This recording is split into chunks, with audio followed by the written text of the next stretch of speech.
Have you ever wondered how the human body survives the harsh realities of space? Cosmic radiation, microgravity, isolation. It's a whole different ballgame out there. But here's the twist.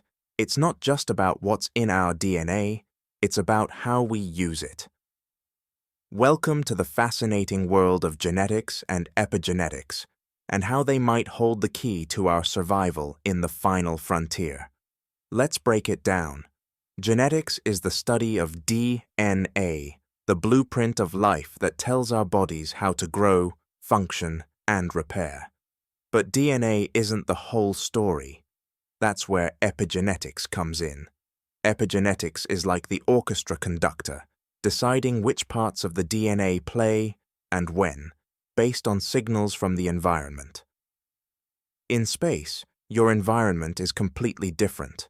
Microgravity weakens your bones, radiation bombards your cells, and stress is through the roof.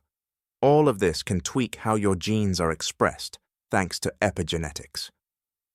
One of the most famous studies on this was NASA's twin study with astronaut Scott Kelly.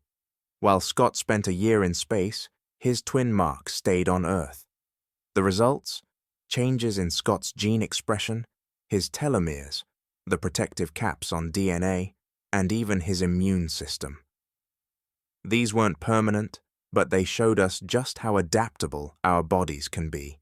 But there's a darker side too. Cosmic radiation can cause DNA mutations, increasing the risk of cancer or other health issues. This is why understanding genetics is so important for long-term space missions.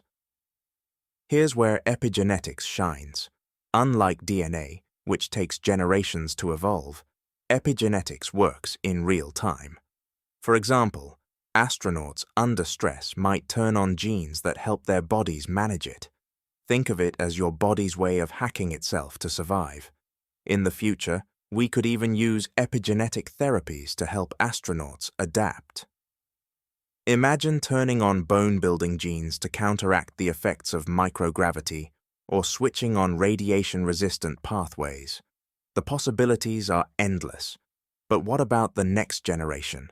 If humans start living in space or on other planets, their bodies might evolve differently over time.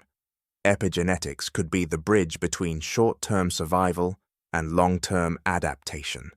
Could future humans develop traits we can't even imagine yet? Of course, this raises ethical questions. Should we use genetic engineering to speed up these adaptations, or let nature take its course?